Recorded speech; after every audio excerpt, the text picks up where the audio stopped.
So hello students, कैसे हैं आप?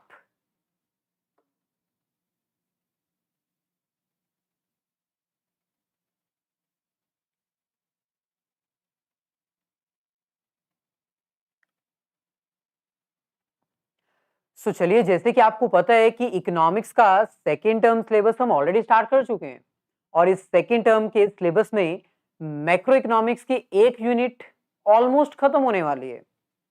सम basic concept, introduction to macro economics हो गया, national income and related aggregates हो गया और आज हम नेशनल इनकम की कैलकुलेशन कैसे करते हैं ये स्टार्ट करने वाले हैं, यानी methods to calculate national income. तो ओवरऑल अगर देखा जाए तो आपको पता है ना, एक इकोनॉमी की इनकम को कैलकुलेट करने के तीन मेथड्स होते हैं, value added method, income method और एक्सपेंडिचर मेथड। तो आज हम ना वैल्यू एडेड मेथड होता क्या है, इसका फॉर्मूला क्या है और इसके प्रैक्टिकल्स करने वाले हैं। लेकिन भाई सीधा फॉर्मूला और सीधा प्रैक्टिकल हमें तो नहीं जमता है भाई। मैं सीधा आपको फॉर्मूला दिखा दूं और फिर कहूं कि प्रैक्टिकल सॉल्व करो, वो सही बात नहीं है। आपको पहले इन मेथड्स की ओरिजिनलिटी पता होनी चाहिए कि ये जो वैल्यू एडेड मेथड है, ये जो इनकम मेथड है या फिर ये जो एक्सपेंडिचर मेथड है, वो आया कहां से, इसकी ओरिजिनेशन कहां है, ये मेथड क्यों यूज किया जाता है एक इकोनॉमी की इनकम को कैलकुलेट करने के लिए, और कैसे कैसे ये मेथड एक इकोनॉमी की इनकम को कैलकुलेट करने के लिए मदद करते हैं। क्योंकि नॉर्मली देखा जाए तो एक इकोनॉमी की इनकम को कैलकुलेट करना कोई आसान काम नहीं होता है, डिफिकल्ट होता है। कैसे ये तीन मेथड काम करते हैं, इनका प्रॉपर वर्किंग हम आपको एक्सप्लेन करेंगे, बाद में फिर फॉर्मूला और फिर प्रैक्टिकल क्वेश्चन भी करेंगे। स्टार्ट करने से पहले आपसे रिक्वेस्ट है कि भाई वीडियो को लाइक जरूर कर दीजिए और अपने सभी फ्रेंड्स को बुला लाइए, वीडियो को शेयर कर दीजिए अपने सभी फ्रेंड्स के साथ जल्दी से। हेलो शिवम, ओके शिवानी, कैसे हैं आप? जल्दी से जाइए, शेयर करके अपने बाकी सभी फ्रेंड्स लोगों को बुला लाइए, फिर हम स्टार्ट करते हैं। बहुत ही आसान है और इंटरेस्टिंग भी है।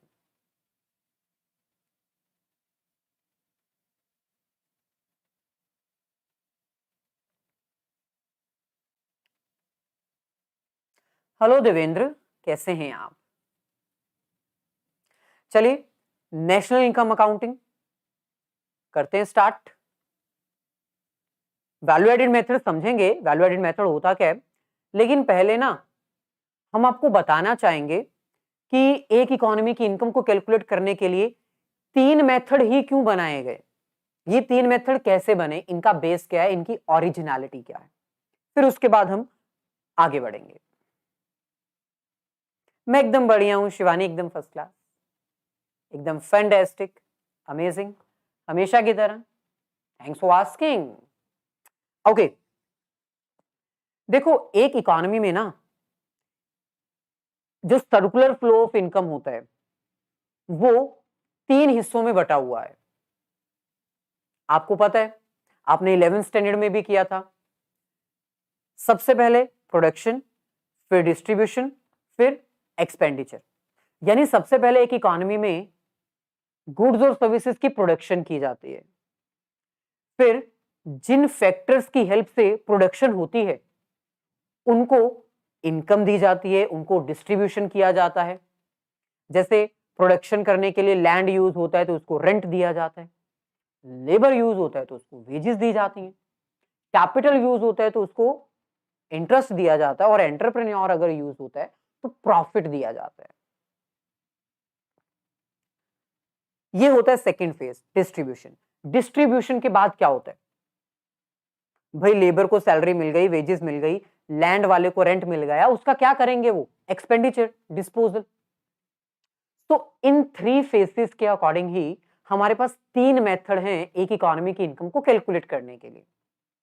जैसे अगर हम फर्स्ट फेज की बात करें तो फर्स्ट फेज किस चीज का होता है, फर्स्ट फेज किस चीज का होता है, प्रोडक्शन का।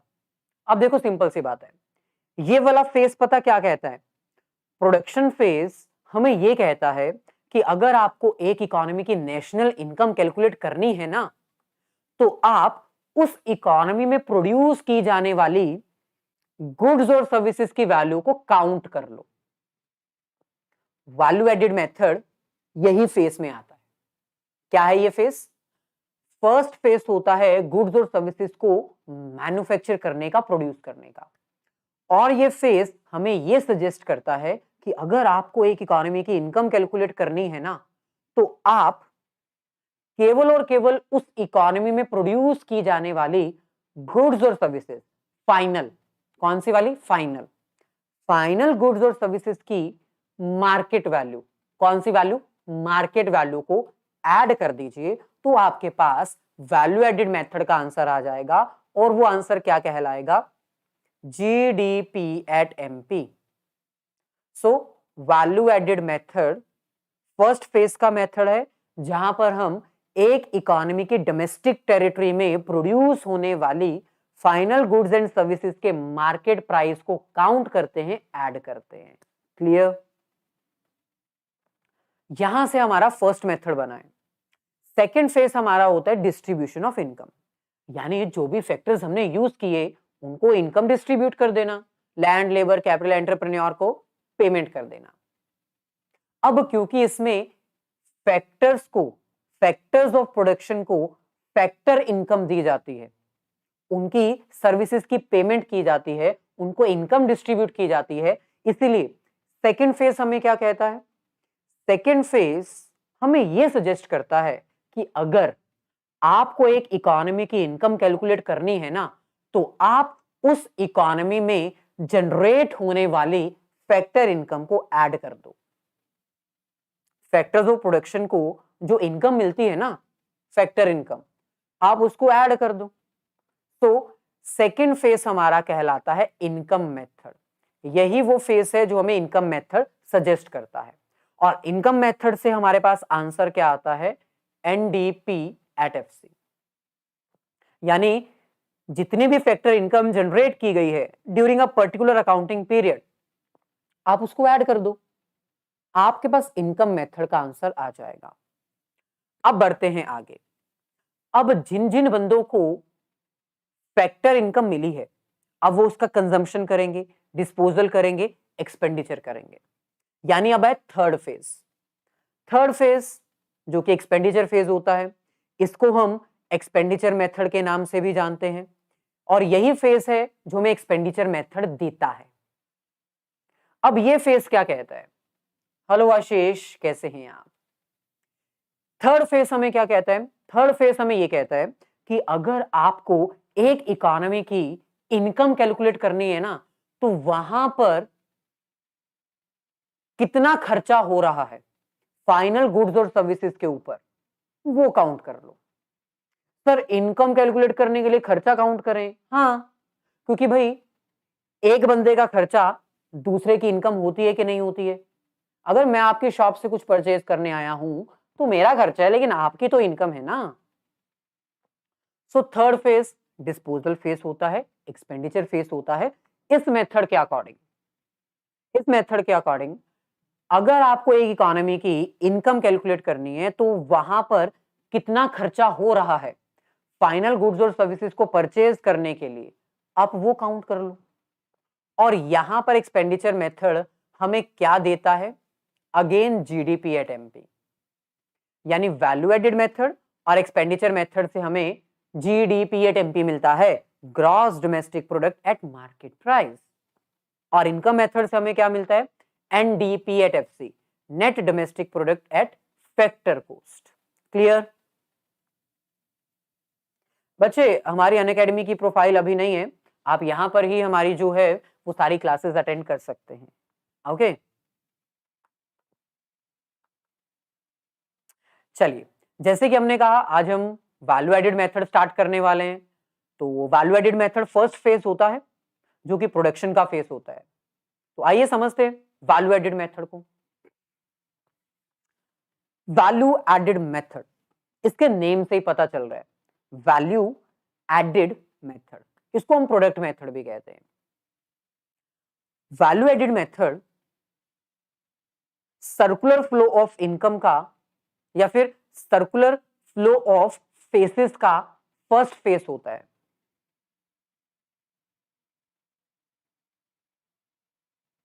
That is production. ये मेथड क्या कहता है? वैल्यू एडेड मेथड क्या कहता है? वैल्यू एडेड मेथड हमें ये कहता है कि जितनी भी फाइनल गुड्स और सर्विसेज एक इकोनॉमी में प्रोड्यूस की गई हैं, अगर आप उनके मार्केट प्राइस को ऐड कर दो एक इकोनॉमी में, विद इन इकोनॉमी, यानी एक इकोनॉमी की जितनी डोमेस्टिक बाउंड्री है ना, जितनी डोमेस्टिक टेरिटरी है, उस टेरिटरी के बीच में जितनी भी फाइनल गुड्स और सर्विसेज प्रोड्यूस की गई हैं during a particular accounting period, अगर हम उनके मार्केट प्राइस को ऐड कर दें तो हमारे पास नेशनल इनकम आ जाएगी, और वो क्या कहलाएगी? GDP at MP. लेकिन दिक्कत यह है कि एक इकोनॉमी में इंटरमीडिएट गुड्स भी प्रोड्यूस होती हैं, तो ये मेथड इंटरमीडिएट गुड्स को क्यों नहीं काउंट करता? रीजन, क्योंकि भाई इंटरमीडिएट गुड्स वो गुड्स होती हैं जो फाइनल कंजम्पशन के लिए तैयार नहीं है, अभी उनके ऊपर प्रोडक्शन होना बाकी है, अभी वो तैयार ही नहीं है कंजम्पशन के लिए, तो हम उसको एक इकोनॉमी की जीडीपी में काउंट क्यों करेंगे? अभी वो विद इन प्रोसेस है, वर्क इन प्रोग्रेस है, तो वो काउंट नहीं होती। वैल्यू एडेड मेथड में हम केवल और केवल फाइनल गुड्स की वैल्यू को ही ऐड करते हैं, जो ओरिजिनल वैल्यू होती है सिर्फ उसी को इंक्लूड करते हैं। वैल्यू एडेड का कॉन्सेप्ट क्या है? वैल्यू एडेड का कॉन्सेप्ट क्या है? देखो, वैल्यू एडेड वैल्यू एडिशन का कॉन्सेप्ट फॉलो करता है। क्या फॉलो करता है? Value addition. मतलब जो जो वैल्यू ऐड होगी प्रोडक्ट में, हम सिर्फ उसको काउंट करेंगे। जो वैल्यू एक प्रोडक्ट में ऐड होगी, हम केवल उसको काउंट करेंगे, और जो इंटरमीडिएट होगा ना, उसको काउंट नहीं करेंगे। सर, इसकी कोई एग्जांपल दे सकते हो कोई प्रोडक्ट की हेल्प से, ताकि हमें वैल्यू एडेड थोड़ा डेप्थ में समझ आए? ये रही आपके सामने एग्जांपल, और ये सेम एग्जांपल आपकी बुक्स में भी दे रखी है। स्टार्ट करते हैं फार्मर से। फार्मर ने, मतलब किसान ने खेती करनी है, उसने फॉर एग्जांपल गेहूं प्रोड्यूस करना है, कनक जिसको कहते हैं पंजाबी में, और हिंदी में गेहूं कहते हैं, इंग्लिश में वीट कहते हैं, है ना? तो एक फार्मर ने, एक किसान ने वीट प्रोड्यूस करनी है, वो मार्केट में गया, 200 रुपए की वो सीड्स परचेज करके लेकर आया, जिसको बीज कहते हैं। अच्छा, ये बीज उसकी क्या होगी? इंटरमीडिएट कोस्ट, क्योंकि ये रॉ मटेरियल है। रॉ मटेरियल इंटरमीडिएट कोस्ट कहलाता है ना, ये रॉ मटेरियल है, इंटरमीडिएट है। क्या हम इस 200 को काउंट करेंगे? ये जो हमारा इंटरमीडिएट है? नहीं, हम वैल्यू एड को काउंट करेंगे, यानी 200 रुपए के बीज और बाकी सब जुगाड़ करके किसान ने जो खेती की, उस किसान ने उस खेती को 600 रुपए में बेच दिया, 400 रुपए मुनाफा कमाया और 600 रुपए में बेच दिया।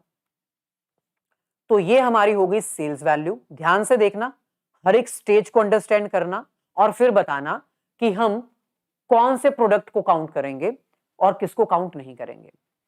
ये आपकी इंटरमीडिएट कॉस्ट है, यानी रॉ मटेरियल, और ये आपका वैल्यू एडेड है, और ये आपका सेल है। ठीक है, दोनों को ऐड करके आपकी सेल्स बनी है। 600 रुपए में किसान ने ये जो गेहूं प्रोड्यूस की है, किसको बेची? फ्लोर मिलर को। फ्लोर मिलर जानते हो ना, जो गेहूं को पीसेगा और आटा बनाएगा। अच्छा, 600 रुपए में फ्लोर मिलर ने इसको खरीद लिया, ये उसका क्या होगा? इंटरमीडिएट कॉस्ट, क्योंकि फ्लोर मिलर इस गेहूं को खुद कंज्यूम तो नहीं करेगा, फर्दर सेल करेगा। 600 रुपए ये इसकी क्या है? Intermediate cost. और इस 600 रुपए में आपको पता है वो वाले 200 भी इंक्लूड हैं, वो वाले 200 रुपए भी इंक्लूड हैं जिसमें फार्मर ने सीड्स परचेज किए थे। क्या दोबारा काउंट करें? डबल काउंटिंग नहीं हो जाएगी? सोचो, खुद सोचो। 200 रुपए का किसान बीज लेकर आता है, बोता है, फसल पैदा करता है, 600 रुपए में बेचता है। 600 रुपए में फ्लोर मिलर उस फसल को खरीदता है, उस गेहूं को खरीदता है पीसने के लिए। तो ये 600 तो डबल काउंटिंग नहीं हो जाएगा, क्योंकि इसमें ये वाला 200 भी इंक्लूड है। डबल काउंटिंग की प्रॉब्लम आ रही है। देखो, चलो अभी ऐसा ही चलने देते हैं, ऐसा ही चलने देते हैं। 600 रुपए फ्लोर मिलर का कॉस्ट हो गया, रॉ मटेरियल हो गया। उसने 200 रुपए मुनाफा कमाया और 800 रुपए में गेहूं को पीस कर उसकी जो पिसाई थी वो सब कॉस्ट बियर करके 800 रुपए में उसके आगे बेच दिया बेकर को। बेकर का काम क्या होगा? उसकी ब्रेड बना देगा, है ना, आटे की ब्रेड बना देगा वो। ठीक है, 800 रुपए में बेकर ने उसको परचेज किया। ये उसका क्या है? रॉ मटेरियल है ना, क्योंकि वो इसको यूज करेगा ब्रेड बनाने के लिए। अच्छा, अब आप खुद सोचो, इस 800 रुपए में वो 200 रुपए फिर इंक्लूडेड है किसान वाले। मतलब ये तो बार बार आ रहे हैं, ये कॉस्ट बार बार आ रही है। ठीक है, अभी जाने देते हैं, बाद में बात करेंगे। 800 रुपए में 200 रुपए बेकर ने अपने ऐड किए और 1000 रुपए में ये ब्रेड बनाकर शॉपकीपर को बेच दी। शॉपकीपर इसको कंज्यूम नहीं करेगा, आगे कस्टमर को सेल करेगा।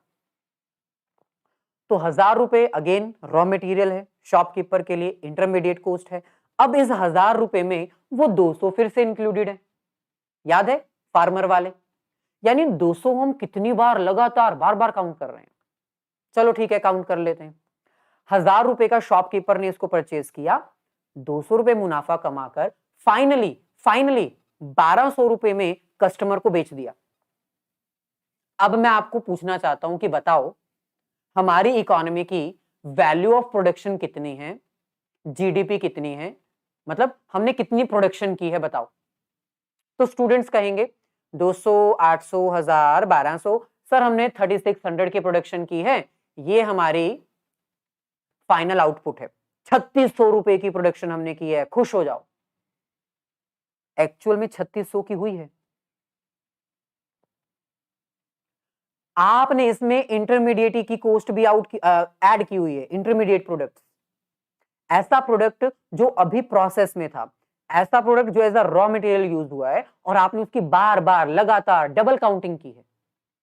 तो क्या करें सर, क्या करें?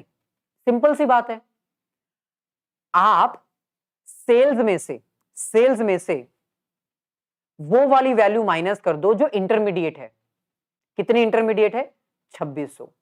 तो आपको पता चल जाएगा कि फाइनली मार्केट में वैल्यू कितनी ऐड हुई है, वो है सिर्फ 1000। तो that is value added concept. Value added एक इकोनॉमी की इनकम को कैलकुलेट करने का एक ऐसा मेथड है जो ये कहता है कि हमें केवल और केवल वैल्यू एडिशन जो हुई है ना प्रोडक्ट में, वो काउंट करनी है। हम इंटरमीडिएट को काउंट नहीं करेंगे, क्योंकि वो बार बार काउंट होती जाएगी, डबल काउंटिंग की प्रॉब्लम आएगी और हमें ऐसे लगेगा कि हमारी इकोनॉमी की जीडीपी भी बहुत ज्यादा है। हमें ऐसे लगेगा कि हमारी इकोनॉमी की जीडीपी बहुत ज्यादा है, जबकि एक्चुअल में इतनी है नहीं। वो ज्यादा क्यों आई? क्योंकि हमने डबल काउंटिंग की, हमने बार बार इंटरमीडिएट को इंक्लूड किया। So that is the concept of value added. देखो क्या लिखा है, under this method, under this concept, value added is followed, which means only that amount is counted in the measurement of national income which creates an addition to the product. हम केवल वही value को include करेंगे income में जो value addition होगी, जो intermediate होगी हम उसको हटा देंगे। तो अगर मैं आपसे क्वेश्चन पूछूं वैल्यू एडेड मेथड का फॉर्मूला क्या है, तो आप बता पाओगे? वैल्यू एडेड मेथड का फॉर्मूला क्या है? वैल्यू एडेड मेथड का फॉर्मूला है सेल्स माइनस इंटरमीडिएट कंजम्पशन। यही फॉर्मूला है ना? मैंने अभी आपको साबित भी तो करके दिखाया। Sales minus intermediate consumption is equals to value added, ये फॉर्मूला है। क्लियर? Any doubt? आसान है, बहुत आसान है। अच्छा, इसके फॉर्मूला की पूरी डेफिनेशन हमने यहां पर लिख रखी है, सेम वही। वैल्यू एडेड का मतलब क्या होता है? प्रोडक्ट में आप कितनी वैल्यू ऐड कर रहे हो, न्यू वैल्यू कितनी ऐड कर रहे हो। कैसे पता चलेगा? जो सेल्स वैल्यू होगी उसमें से हम जब इंटरमीडिएट कॉस्ट माइनस कर देंगे, इंटरमीडिएट पता है ना, रॉ मटेरियल जो हम एज एन इनपुट यूज करते हैं, अगर हम उस वैल्यू को माइनस कर देंगे तो वो हमारे पास आ जाएगा वैल्यू एडेड मेथड। सर अभी तो आपने यहां पर सेल्स लिखाया था, भाई सेल्स को ही हम वैल्यू ऑफ आउटपुट कहते हैं, यानी हमने कितनी प्रोडक्शन की है, वैल्यू ऑफ आउटपुट। क्लियर है? जल्दी से बता दो। मैं यहां पर एक बार लिख देता हूं, आपके लिए थोड़ा फॉर्मूला और इलेबोरेट कर देते हैं। Value added method, value added method जिसको हम जीडीपी एट एमपी कहते हैं, क्या है उसका फॉर्मूला? सही से जल्दी से लिख लो इसको, क्या फॉर्मूला है? Value of output minus intermediate consumption. अब आपको एक चीज ध्यान देनी है, दो कंपोनेंट्स हैं वैल्यू एडेड मेथड में, क्वेश्चन सॉल्व करने के लिए सिर्फ दो ही कंपोनेंट्स हैं। सर इतना आसान क्वेश्चन आएगा एग्जाम में कि दो ही कंपोनेंट से पूरा क्वेश्चन सॉल्व? मैंने ऐसा तो नहीं कहा, अभी तो शुरुआत हुई है। दो कंपोनेंट्स हैं, दो कंपोनेंट्स के फर्दर कंपोनेंट्स कितने हैं वो भी देख लो। सबसे पहले तो वैल्यू ऑफ आउटपुट का मतलब होता है सेल्स, मतलब एक इकोनॉमी में टोटल कितनी सेल्स हुई हैं। लेकिन जरूरी तो नहीं है कि जो प्रोडक्शन हुई है वो सारी सेल हो जाए, मतलब जो प्रोड्यूस किया गया है मार्केट में वो सारा का सारा बिक जाए।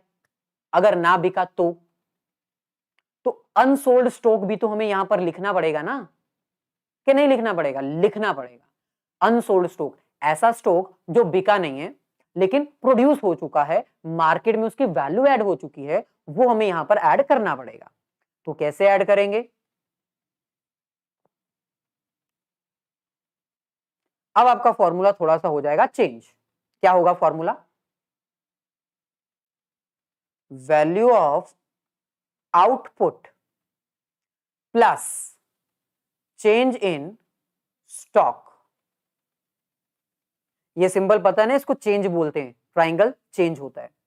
Change in stock, change in stock मतलब जो आपका बच गया स्टॉक, जो नहीं बिक पाया।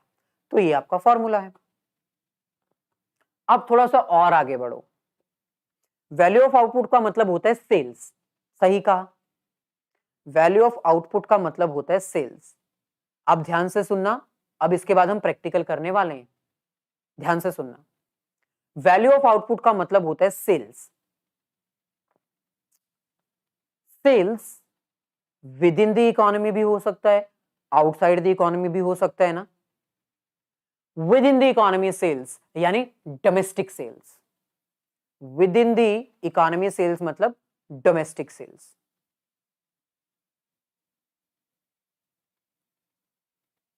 और आउटसाइड द इकोनॉमी जो हम सेल्स करते हैं उसको क्या बोलते हैं? एक्सपोर्ट, है ना। दूसरी कंट्रीज को जो हम सामान बेचते हैं उसको क्या बोलते हैं?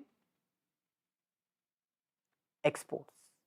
अब देखो, अगर तो एग्जाम में आपको क्वेश्चन आता है, ऐसा क्वेश्चन आता है जिसमें वैल्यू ऑफ आउटपुट दे रखा है या फिर सेल्स दे रखा है, तो आपको वही वैल्यू उठानी है, क्वेश्चन को सॉल्व करने के लिए पुट करनी है, आंसर आ जाएगा।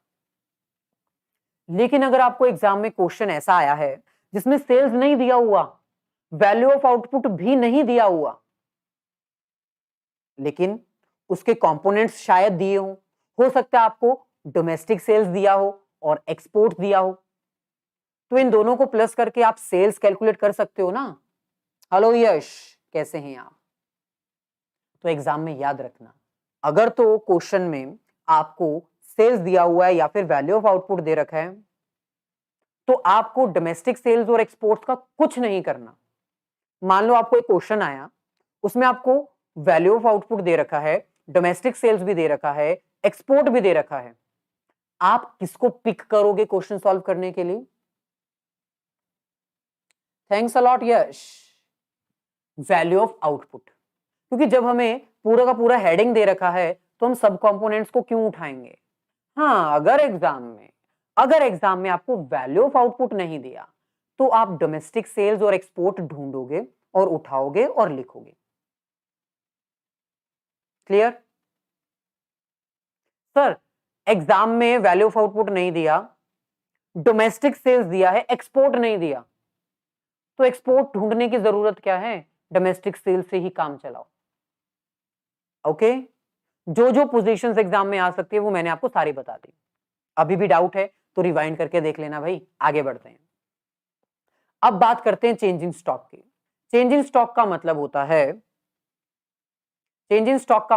है closing stock minus opening stock.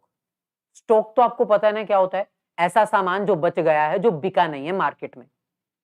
सो closing stock minus opening stock, ये आपका आएगा चेंजिंग स्टॉक।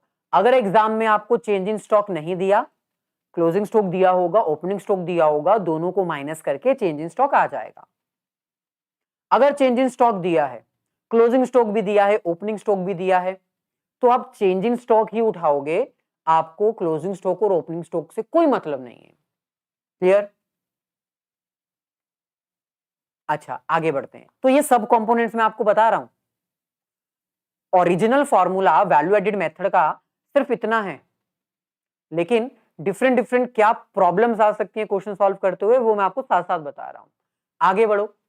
इंटरमीडिएट कंजम्पशन का मतलब होता है परचेज ऑफ रॉ मटेरियल। तो एग्जाम में आपको जरूरी तो नहीं है कि इंटरमीडिएट कंजम्पशन ही आए, ऐसे भी तो आ सकता है। परचेजेस आ सकता है ना, परचेजेस, रॉ मटेरियल परचेज किया गया है तो परचेजेस भी लिखा आ सकता है। सेल्स यहां पर है, परचेज यहां पर है। अच्छा, अगर सेल्स दो तरह की हो सकती है तो क्या परचेज दो तरह की नहीं हो सकती? मतलब कॉन्सेप्ट क्लियर है। अगर एग्जाम में आपको वैल्यू एडिड मेथड में intermediate consumption, purchase of raw material, या फिर इंटरमीडिएट्स, या फिर कंजम्पशन ऑफ रॉ मटेरियल, ऐसा कुछ दे रखा है, तब तो आप वही यूज करोगे। लेकिन अगर एग्जाम में आपको इंटरमीडिएट कंजम्पशन दिया ही नहीं है तो कैसे सॉल्व करोगे क्वेश्चन? भाई, अगर इंटरमीडिएट कंजम्पशन नहीं दिया ना, तो आपको डोमेस्टिक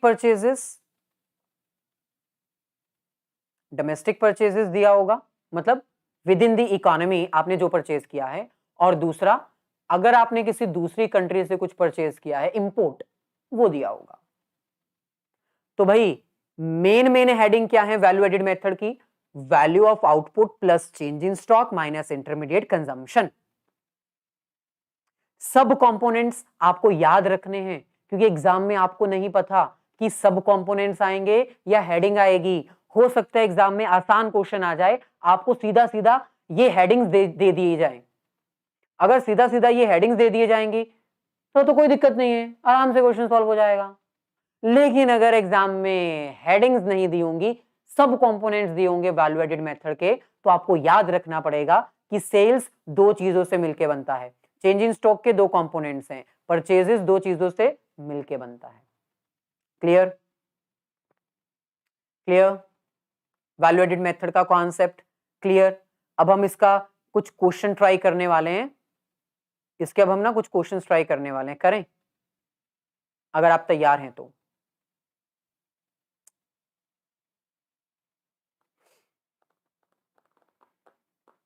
ओके, फर्स्ट क्वेश्चन आपके सामने, थोड़ा ध्यान से करना, आसान है, बस थोड़ा सा कंसंट्रेशन चाहिए, थोड़ा ध्यान इधर देना जो मैं बता रहा हूं। कॉपी पेन निकाल लीजिए जल्दी से, क्योंकि क्वेश्चन तो आप ही को सॉल्व करना है। Based on the following data of an economy which consist only two firms, एक इकोनॉमी में सिर्फ दो ही फर्म्स हैं, दो बिजनेसेस हैं। ओके, आपको कैलकुलेट करना है value added by firm A, और फिर कैलकुलेट करना है value added by firm B. दो फर्म्स हैं, फर्म ए और फर्म बी। फर्म ए के लिए वैल्यू एडेड कितना होगा ये आपने कैलकुलेट करना है। करते हैं, यहां पर कैलकुलेट करते हैं। तो सबसे पहले value added by firm A क्या फॉर्मूला है वैल्यू एडिड का? वही वैल्यू ऑफ आउटपुट यानी सेल्स, मैं यहां पर लिख देता हूं, sales plus change in stock minus intermediate consumption. Okay, अब आपको ए की सेल्स, चेंज इन स्टॉक और इंटरमीडिएट कंजम्पशन को ढूंढना है।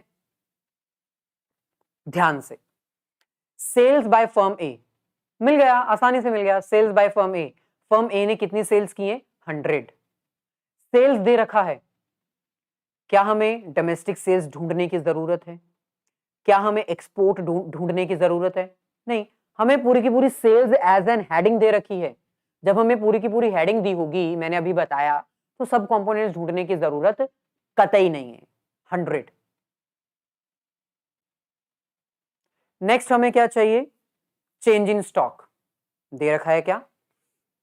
चेंज इन स्टॉक नहीं दिया भाई, चेंज इन स्टॉक नहीं दिया। लेकिन चेंज इन स्टॉक कैलकुलेट कैसे करते हैं मैंने बताया था ना, closing stock minus opening stock. तो क्लोजिंग स्टॉक देखो, ये रहा closing stock of firm A 20, ठीक है।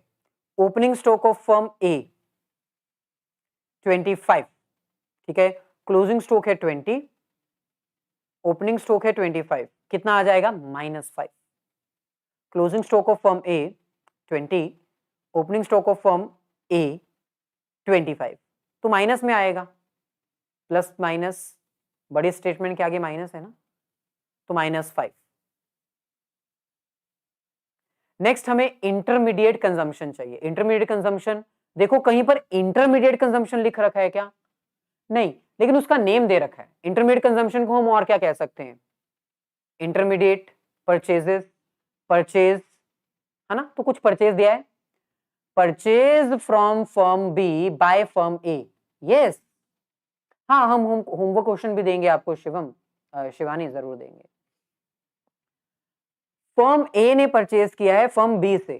सर एक ये भी परचेज दे रखा है, purchase from firm A by firm B. अच्छा, ये परचेजेस तो फर्म बी की है ना, हमें बी की नहीं चाहिए, हमें ए की चाहिए।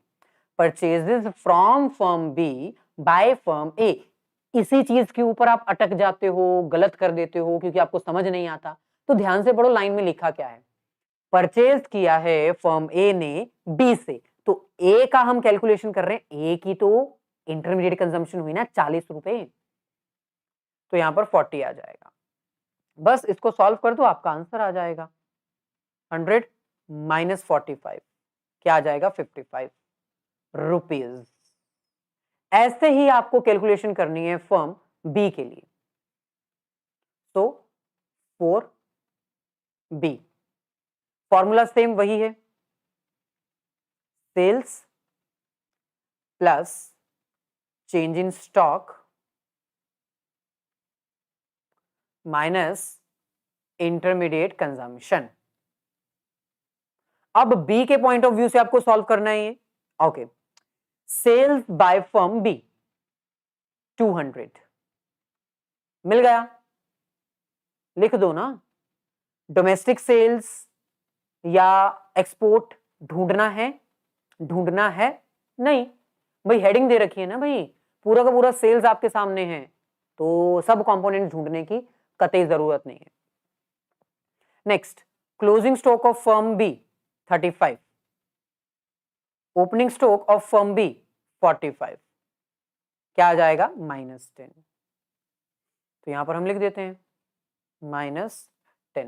इंटरमीडिएट कंजम्पशन, अब यहां पर देखो लिखा था ना, purchases from firm A by firm B. B ने परचेज किया ए से, तो बी की परचेजेस ये वाली हैं 60 रुपए, -60। अब इसको सॉल्व कर दो, 200 माइनस 70 कितना आ जाएगा? 130। Solve, value added by firm A firm B, solve. अब आगे आपको क्या सॉल्व करना है? ग्रॉस वैल्यू एडेड और gross domestic product at factor cost. ध्यान दो, आपको जीडीपी एट एफसी कैलकुलेट करना है।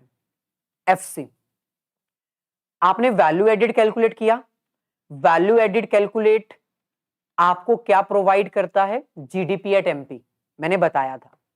तो आपके पास जीडीपी एट एमपी तो आ चुका है, लेकिन एफसी आपने कैलकुलेट करना है, कैसे करोगे? सर जीडीपी एट एमपी कहां आया? भाई ये जीडीपी एट एमपी तो है, ये फर्म ए का, ये फर्म बी का। वैल्यू एडिड मेथड आपको जीडीपी एट एमपी देता है। तो कितना है फर्म ए का 55, बी का 130, ठीक है। तो आपके पास टोटल जीडीपी एट एमपी कितना है? 130 एंड 55, 185 आपके पास है। आपको ये कन्वर्ट करना है जीडीपी एट एफसी में। जीडीपी एट एफसी में कैसे कन्वर्ट करोगे? भाई कन्वर्जन रूल हमने आपको सिखाए हैं, याद है? ये फैक्टर कॉस्ट है, ये मार्केट प्राइस है। मार्केट प्राइस में से हम क्या माइनस करें कि वो फैक्टर कॉस्ट बन जाए? Indirect taxes, net indirect taxes. याद है फॉर्मूला हमने आपको करवा दिए थे, तो फॉर्मूला एक बार जरूर देख लेना। तो सिंपल है, 185 आपके पास जीडीपी एट एमपी है, इसमें से माइनस कर दो नेट इनडायरेक्ट टैक्स, आंसर आ जाना है। नेट इनडायरेक्ट टैक्सेस कितने हैं? ये रहा, indirect taxes paid by both the firm 30, तो माइनस कर दो 30, आंसर आ जाएगा 155 रुपीज आंसर। क्लियर है भाई? क्वेश्चंस आपको करने का तरीका पता होना चाहिए, फॉर्मूला पता होना चाहिए, और कुछ नहीं। ओके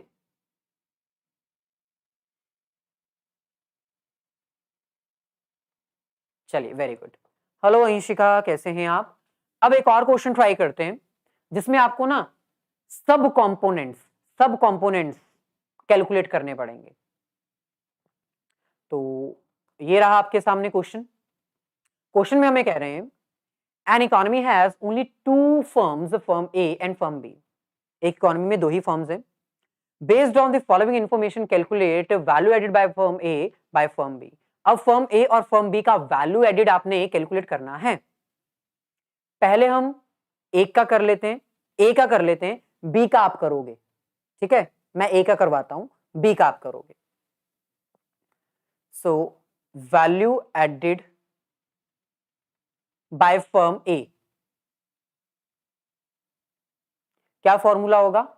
वही sales plus change in stock minus intermediate consumption, that's formula. अच्छा, क्वेश्चन में हमें सेल्स दे रखी है, लेकिन ढूंढना पड़ेगा कौन सी किसकी सेल है, बहुत ध्यान से। Sales to household by firm A, sales to household by firm A, मतलब फर्म ए की सेल्स है।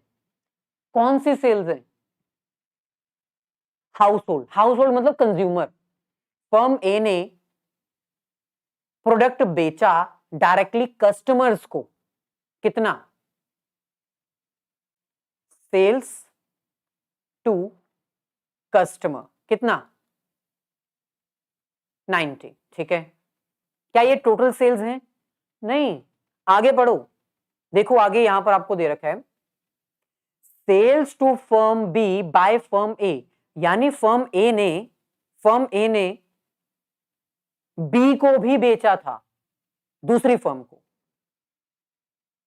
अच्छा, सेल्स टू बी कितना है? Sales to firm B by A 40। Sir sales हमें अगर दिया होगा तो हमें सब कंपोनेंट्स ढूंढने की जरूरत नहीं है, बिल्कुल सही। लेकिन हमें यहां पर सेल्स तो दे ही नहीं रखा ना, हमें टोटल सेल्स नहीं दे रखा, हमें सेल्स के कंपोनेंट्स दे रखे हैं। फर्म ए ने सेल किया कस्टमर को, वो अलग है। फर्म ए ने सेल किया बी को, वो अलग है। और फर्म ए ने एक्सपोर्ट भी किया है। एक्सपोर्ट यानी ये दोनों क्या थे? Domestic sales. मैंने अभी आपको फॉर्मूला बताया था ना, ये दोनों क्या है? Domestic sales. एक्सपोर्ट क्या होता है? दूसरी कंट्री को बेचना। तो एक्सपोर्ट आपके पास भी दे रखा है, वो कितना है 20। तो टोटल सेल्स कितना आएगा 90 plus 40 130 plus 20 150। Total sales by firm A is 150। कैसे बना पता चल गया, ये इसके सब कंपोनेंट्स हैं। आगे चेंज इन स्टॉक, क्वेश्चन में कहीं पर है चेंज इन स्टॉक? नहीं है, जीरो। मतलब सारा का सारा प्रोडक्ट बिक गया, कोई चेंज इन स्टॉक है ही नहीं। Minus intermediate consumption. अब इंटरमीडिएट कंजम्पशन आपको बहुत ध्यान से ढूंढनी है। इंटरमीडिएट कंजम्पशन आपको कहीं पर दे रखी है, हेडिंग परचेजेस नहीं दिया, यानी इसके आपको सब कंपोनेंट्स ढूंढने पड़ेंगे। कैसे ढूंढोगे? सबसे पहले तो इंपोर्ट बाय फर्म ए लिखा हुआ है। इंपोर्ट इंपोर्ट इंपोर्ट करना मतलब दूसरी कंट्री से परचेज करना। ओके, इंपोर्ट हमें दे रखा है 50। और क्या दे रखा है? Sales to firm A by B. Sales to firm A by B. B ने ए को सामान बेचा, बी ने ए को सामान बेचा, यानी ए ने परचेज किया होगा ना, तो ये ए की परचेजिंग ही तो है। कितनी है 30, है ना? क्लियर? तो टोटल कितनी आ जाएंगी? ये टोटल परचेजेस कितनी हो जाएंगी फर्म ए की 80। 50 इंपोर्ट और 30 डोमेस्टिक परचेजेस। सो 150 माइनस 80 ये आ जाएगा 70। कोई बात नहीं शिवानी, 70 करेक्ट आंसर है। ऐसे ही आपको फर्म बी का भी करना है, हो जाएगा इसी तरह। डन? अच्छा आगे बढ़ते हैं, आगे बढ़ते हैं और बात करते हैं एक और क्वेश्चन की। ये कुछ अलग लेवल का क्वेश्चन है। फॉर्मूला वही है, वैल्यू एडेड मेथड की हेल्प से आपको ये क्वेश्चन सॉल्व करना है। वैल्यू एडेड मेथड मतलब जीडीपी एट एमपी। क्या फॉर्मूला है भाई? एक चीज याद रखना, एग्जाम में कभी भी बिना फॉर्मूला के आगे मत बढ़ना। फॉर्मूला पहले लिखो, उसके बाद क्वेश्चन देखो, फिर क्वेश्चन सॉल्व करो। फॉर्मूला नहीं लिखोगे ना तो आपका माइंड पजल हो जाएगा। फॉर्मूला लिखोगे तो आपके माइंड में क्लैरिटी आ जाएगी, शांति मिलेगी, परम शांति मिलेगी। तो फॉर्मूला पहले लिखो। सेल्स, क्योंकि आपको पता चल जाता है ना कि हमें क्या क्या चाहिए, फिर आप वही ढूंढते हो। फॉर्मूला मिल जाता है ना जब आपको फॉर्मूला पता चल जाता है तो आप फिर वही आइटम्स ढूंढते हो, नहीं तो अदरवाइज इतनी सारी आइटम्स देख के आप कंफ्यूज हो जाते हो। सेल्स आपको चाहिए सबसे पहले। सेल्स दे रखा है क्या कहीं पर? सेल्स दे रखा है क्या बताओ? नहीं दिया। लेकिन आपको क्या दे रखा है? Units of output sold. आपने कितने यूनिट्स बनाए हैं? 1000 यूनिट्स आपने बेचे हैं। एक प्रोडक्ट कितने का बेचा है? 30 रुपए का। तो सिंपल सी बात है, 1000 यूनिट्स बेचे हैं, एक 30 रुपए का है, तो आपने 30,000 की सेलिंग की होगी ना। तो आसान था, बस थोड़ा सा कॉन्सेप्ट आपको समझना था। 30,000। Okay, plus change in stock. Change in stock कहीं पर दे रखा है, ध्यान से देखो। नहीं, लेकिन क्लोजिंग और ओपनिंग स्टॉक दे रखा है जिसकी हेल्प से आप चेंज इन स्टॉक कैलकुलेट कर सकते हो। तो क्लोजिंग स्टॉक 30,000 माइनस 3,000 और ओपनिंग स्टॉक 2,000। सो 3 माइनस 2 1,000 माइनस इंटरमीडिएट कंजम्पशन, ये भी आपको दे रखा है 12,000। इंटरमीडिएट कंजम्पशन आपको दे रखा है ना, इंटरमीडिएट कोस्ट यही है। कितना आएगा? 31,000 माइनस 12,000, तो कितना आ जाएगा ये? 29 जीडीपी एट एमपी। अच्छा अब ध्यान दो, आपको जीडीपी एट एमपी नहीं, जीडीपी एट एफसी पूछा है। तो क्या करें? जीडीपी एट एमपी में से हम क्या माइनस करें कि वो जीडीपी एट एफसी बन जाए? Net indirect taxes. Net indirect taxes कितने हैं? एक्साइज एंड सेल्स टैक्स, ये दोनों ही इनडायरेक्ट टैक्सेस होते हैं। हालांकि एक्साइज और सेल्स टैक्स अब जीएसटी बन चुका है, लेकिन कोई बात नहीं, ये दोनों ही नेट इनडायरेक्ट टैक्सेस हैं। सब्सिडी तो नहीं दे रखी ना कोई? अगर सब्सिडी दी होगी तो वो आपको माइनस करनी पड़ेगी। तो बस 29,000 में से आपको ये दोनों माइनस कर देने हैं। कितने आएंगे ये? 6,000। तो आपका आंसर आ जाएगा 23,000। ओके, एग्जाम में ध्यान रखना है आपने। अच्छा 19,000 आ रहा है क्या? 29 नहीं, वो ओके, 12,000 माइनस करना है ना, हमने 2 कर दिया। Thanks a lot. 19 और यहां पर भी 19 आएगा।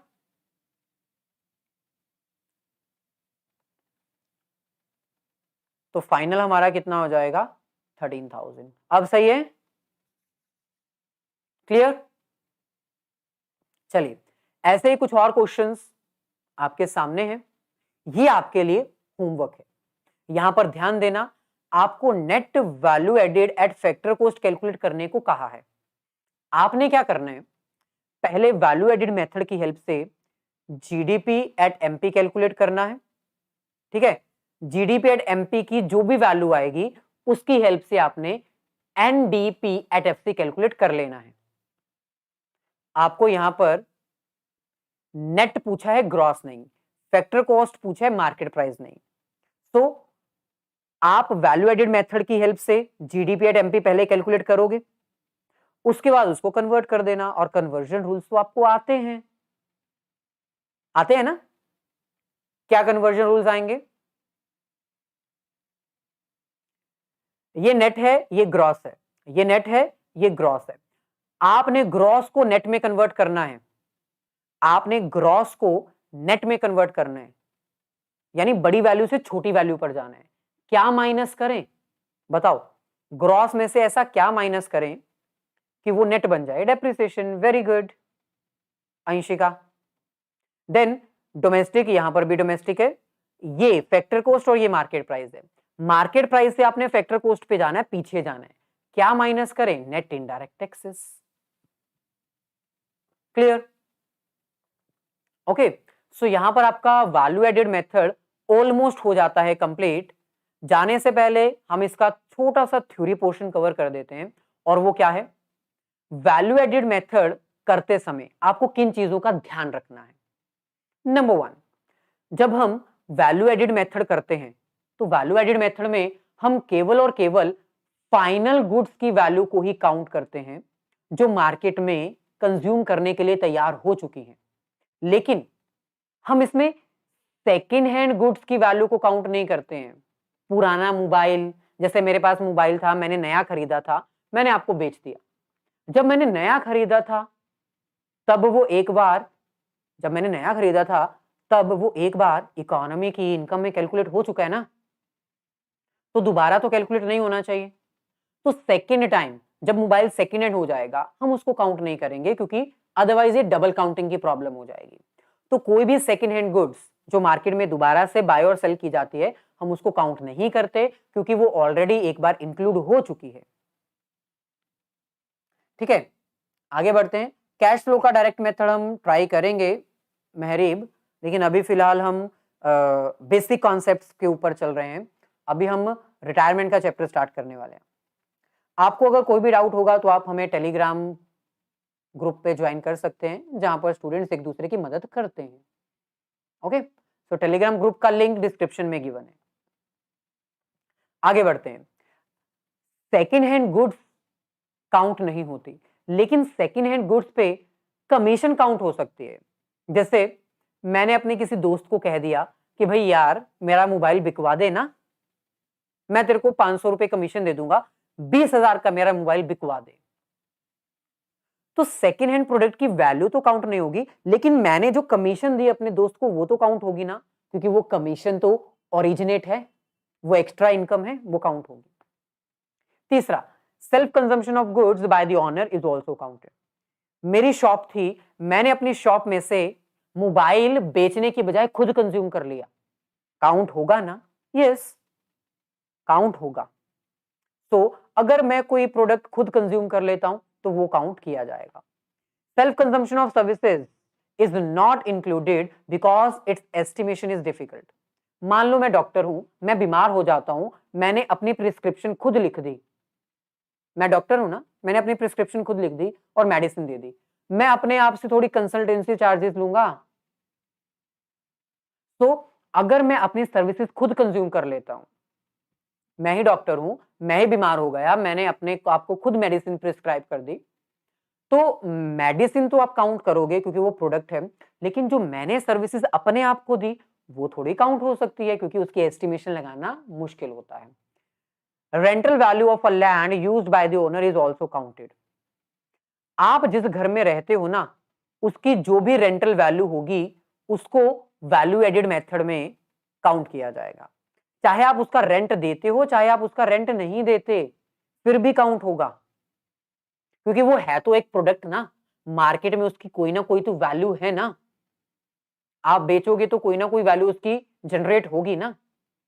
तो चाहे आपका खुद का घर है, चाहे आप किसी के घर में रेंट पे रहते हो, उस प्रोडक्ट की, उस प्रॉपर्टी की वैल्यू काउंट की जाती है, क्योंकि वो अपने आप में एक प्रोडक्ट है। क्योंकि जब आप उसको रियलाइज करोगे, जब आप उसको बेचोगे, तब तो उसकी वैल्यू आएगी ना कोई ना कोई, तो इसलिए वैल्यू काउंट की जाती है। डबल काउंटिंग प्रॉब्लम क्या होती है? Value added method. देखो, अगर हम एक ही प्रोडक्ट को दो बार काउंट कर लें तो वो होता है डबल काउंटिंग प्रॉब्लम। जैसे फॉर एग्जांपल, मैंने मोबाइल परचेज किया, फर्स्ट टाइम काउंट हो गया, मैंने वही मोबाइल आगे आपको बेच दिया, सेकेंड हैंड मोबाइल, मैंने उसको दोबारा काउंट कर लिया, ये होती है डबल काउंटिंग की प्रॉब्लम। एक ही प्रोडक्ट को जब हम दो बार काउंट कर लेते हैं तो वो होती है डबल काउंटिंग की प्रॉब्लम। डबल काउंटिंग की प्रॉब्लम कब आती है? जब हम सेकेंड हैंड प्रोडक्ट की वैल्यू को इंक्लूड कर देते हैं।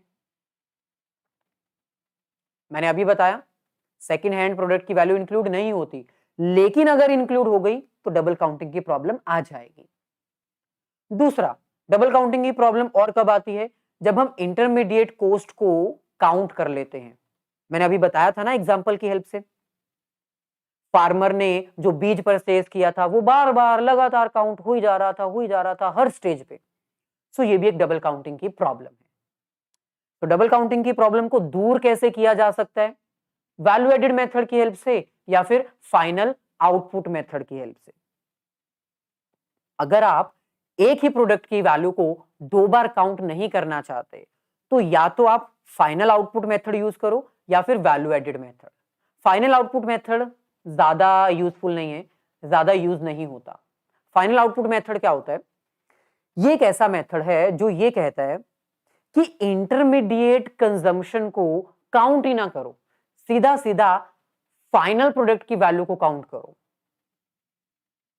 और ये मेथड बहुत कम यूज होता है, पता है क्यों? क्योंकि फाइनल आउटपुट मेथड बहुत डिफिकल्ट है, बहुत टाइम कंज्यूमिंग है, हर स्टेज पे इसकी कैलकुलेशन करनी पड़ती है, हर स्टेज पे इसका वैल्यू फाइंड आउट करना पड़ता है, इसलिए ये डिफिकल्ट होता है। तो फाइनल आउटपुट मेथड एक ऐसा मेथड है जो ये कहता है कि अगर आप डबल काउंटिंग दूर करना चाहते हो तो आप इंटरमीडिएट कॉस्ट को इंक्लूड ही ना करो, डबल काउंटिंग की प्रॉब्लम अपने आप दूर हो जाएगी। लेकिन वैल्यू एडेड मेथड जो कि बेस्ट मेथड है, वो क्या कहता है? वैल्यू एडेड मेथड ये कहता है कि आपको हर स्टेज पे कैलकुलेशन करने की जरूरत नहीं है, केवल और केवल आप टोटल सेल्स काउंट करो, जो भी आपकी सेल्स होगी आप उसमें से इंटरमीडिएट कंजम्पशन माइनस कर दो। जब आप इंटरमीडिएट कंजम्पशन डिडक्ट कर दोगे तो डबल काउंटिंग की प्रॉब्लम आएगी ही नहीं ना, क्योंकि आपने इंटरमीडिएट कंजम्पशन तो हटा दी, है ना।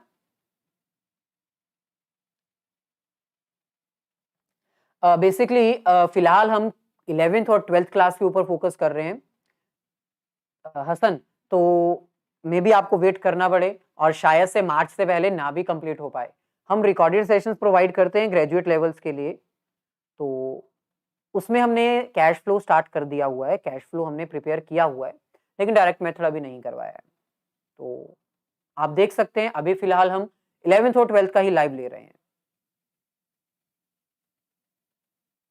If we are selling a land and its value is appreciated, then भाई जिस वक्त उसकी वैल्यू होगी उस वक्त वो वैल्यू काउंट की जाएगी। हर साल हम वैल्यू कैलकुलेट करते हैं, हर साल नेशनल इनकम कैलकुलेट होती है, तो नेशनल इनकम हर साल कैलकुलेट होती है, जो एप्रिशिएटेड वैल्यू होगी हम वो इंक्लूड करेंगे। ओके, चलिए, तो यहां पर आज का सेशन हमारा हो जाता है कंप्लीट। वैल्यू एडेड मेथड क्या होता है, क्या इसकी प्रॉब्लम्स हैं, क्या इसकी प्रिकॉशंस हैं, क्या इसके न्यूमेरिकल्स हैं और उनको कैसे सॉल्व करने हैं, पूरा बता दिया। कोई डाउट है तो बताओ, नहीं तो मिलेंगे फिर नेक्स्ट सेशन में। जो हमने होमवर्क दिया है वो जरूर प्रैक्टिस करना। अगर वीडियो अच्छी लगी है तो प्लीज लाइक और शेयर जरूर कर देना। Okay, any doubt still now?